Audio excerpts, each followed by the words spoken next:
Yo, what is good, YouTube? Welcome back to another JC2K video. In today's video, we are going to be finishing Breakout Gauntlet here in NBA 2K26, my team, talking about how to get this mode done pretty efficiently and why I think this is absolutely a mode that is worth doing here in NBA 2K26, my team. So before we hop into it, if you haven't already, make sure you hit that subscribe button, help me push towards the 50,000 subscriber mark on the channel. I upload every single day, multiple videos a day. Would really appreciate it if y'all do subscribe. I do not expect this last game to be super duper easy, but we've made it through the rest of them. So my final team here is going to be these 5 guys. I pulled this Jaren earlier this morning. I am like basically out of cards to use, but I probably used about 300 total. I had to buy so many cards. I literally spent all my MT on players. I am now selling them back. Have already made 45,000 MT. I got a bunch of cards pending. I got all these cards here in my auction outcomes as well. So obviously I'm going to be going through over the next day or two and selling all these cards because I still have a lot of golds and stuff left in my collection to sell. So I'm going to be going through and selling everybody else that is left over the next day or so. We should be able to get back up to, I'm hoping, about 200,000 MT. We'll see if we can get that far. I don't know, but I'm hopeful that we'll be able to get to around that point. And obviously adding Sigma to the team with this final piece is huge. Hopefully Jaren Jackson Jr. is good enough to carry me to a win here in this final game. Hall of Fame can be a bit difficult. The CPU is very, very good. If you match up against a good CPU team, it can be pretty difficult at times. I have lost a couple of games, although generally speaking, I do find that most of these are pretty easy. You find the mismatch and you exploit it in most games, and you'll have a pretty good amount of success. For example, Jaren Jackson Jr.'s speed here against Bogut probably will be my advantage. I would think. We'll have to wait and see exactly how this game goes, but hopefully Jalen Suggs, Jaren Jackson Jr. can get the job done. All I got to do for this last game is win anyway. For a lot of these other games, there's been bonus objectives you want to get done, and obviously I do recommend doing as many of the bonus objectives as possible. As Keontae George literally just dribbled out of bounds for no reason. That does not generally happen, but I'm not going to complain. I'll take it. That's very weird. I don't know why that happened, but we'll take it nonetheless. I will say it's kind of hard to shoot on these higher difficulties, like legitimately hard to shoot, I think, especially with a lot of lower tier cards. That should have been easy switch dunk or layup, but the pass was bad and Keontae George is in the way. I don't know, kind of a weird start to this game, really, on both sides of the court. These games are not easy though. I'm not going to sit here and say like this is just something that's super duper easy, although he missed there. Bogut missed. Yes, we got a block. Let's freaking go, Jaren. I needed that. That was a big defensive play right there, and we do get the ball back with an opportunity to get our lead for the first time in the game. But I recommend trying to get as many of the bonus challenges done as you possibly can.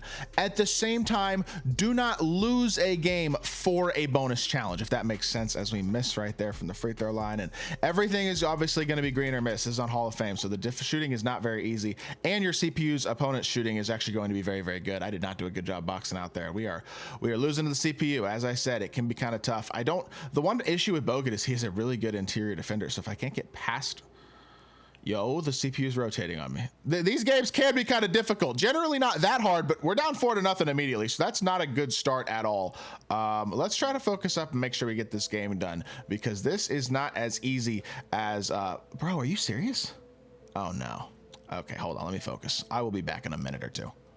All right, I think I figured out the meta. I scored last possession. I'm gonna see if it works again this possession. I need a good, just a half decent screen from Suggs, because Jaren has a lot of speed. Jaren creates a mismatch, and then we go attack the mismatch, and we should be able to get ourselves an easy bucket. With his speed and his size, he should be able to create mismatches against all these other cards. That's really unfortunate that turns into a dunk there for Oubre, but I think we'll be able to score here if we just play this smart for the rest of this game.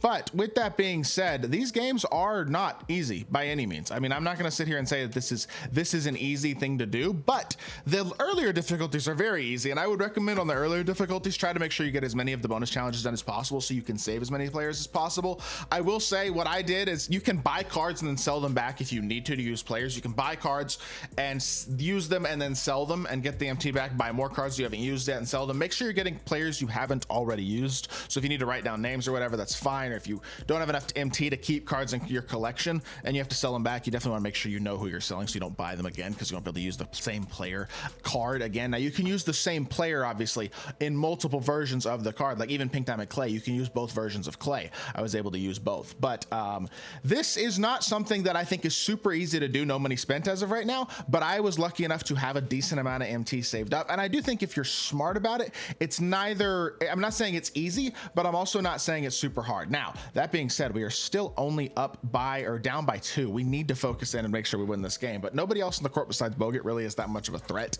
to Jaren on the interior. So as long as I can get these screens to hit every single time and I can get 1 or 2 stops, we should win this game pretty easily. I need to get through this screen. Watch that.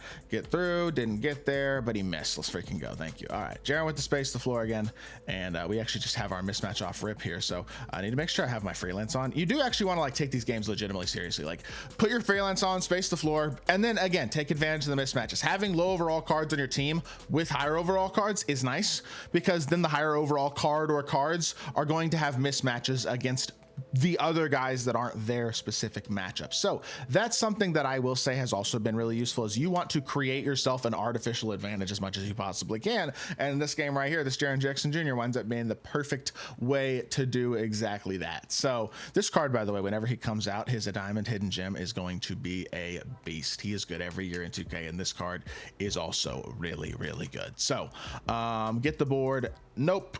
Jaren didn't get the board, but we did as a team. I didn't even see him leaking out. I could have just taken the dunk, but you know what? Unfortunately, this is green or missed free throw with a gold. If he has a low free throw rating, this might actually be kind of difficult to hit, but as long as we hit, okay, well, we missed the first one. Maybe we can hit the second one. It is a small green window, and it's also kind of an ugly release, and the meter's shaking. It's like not easy, and I was late again. Okay, not great. Same shot twice, basically.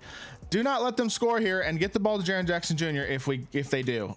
They do not. Jaren space the floor. He fouls him. Okay, cool. That should do it. This game gave me a little bit of a scare for a second, but it looks like we're gonna be just fine. Jaren gonna knock down the first free throw, makes it a 5-point game, which is good. Second free throw is actually an early, but luckily it's not gonna matter that much, I don't think. No timeouts left for the CPU either. Even on Hall of Fame, I don't think they're gonna make this comeback, even though my inability to shoot free throws, maybe they will. Who knows?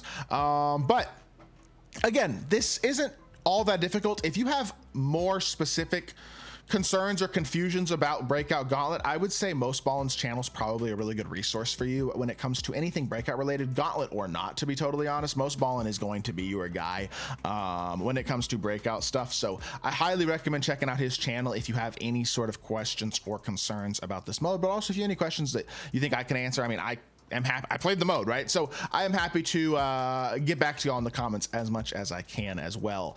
But glad to finally have this done, and that'll do it. Just like that, finally able to get our first mode reward pink diamond as well, which is absolutely huge on the Pro Money Spent account. Even though this isn't a Pro Money Spent episode, being able to finally complete Breakout is huge for our team, because we can now add a pink diamond mode reward as we finish the Breakout Gauntlet. I will likely do this again next season. Because if it works like this again, it's worth doing. It takes 10, 11, 12 hours, something like that, and you can get that done just like that. If you do it again, I don't believe you get the same thing again. I'm not 100% sure if it's repeatable or not. If it is repeatable, that'd be insane, but I don't believe it is. Either way, we got it done, and that finishes off the Gauntlet, which gives us that Gauntlet event reward, and we can take that into the exchange. I believe we have to throw it into this right here. Here we go. And we get a Season 1 mode completion event card. Let's freaking go. You know what we can do with that?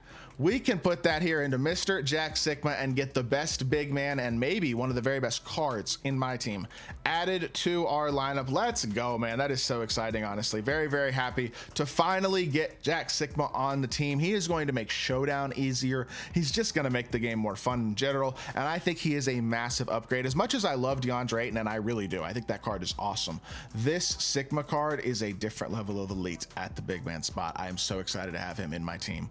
And yeah, team looking even better now. Love it. I'm gonna make as much NT as possible now from selling all of my cards over the next day or so, and I should have a Pro Money Spent episode dropping tomorrow. Obviously this video dropped today. We'll have a Pro Money Spent episode debuting Sigma dropping tomorrow, and maybe we'll even add another card or two to the team at that point. Who knows? Maybe we'll add one of the new diamonds or something along those lines. We'll have to figure that out. But with that being said, for today's video, that's gonna do it. I hope y'all did enjoy. If you did, make sure you hit that like button, leave a comment, and subscribe. I'll be back with more 2K content very, very soon, and I appreciate y'all. Peace.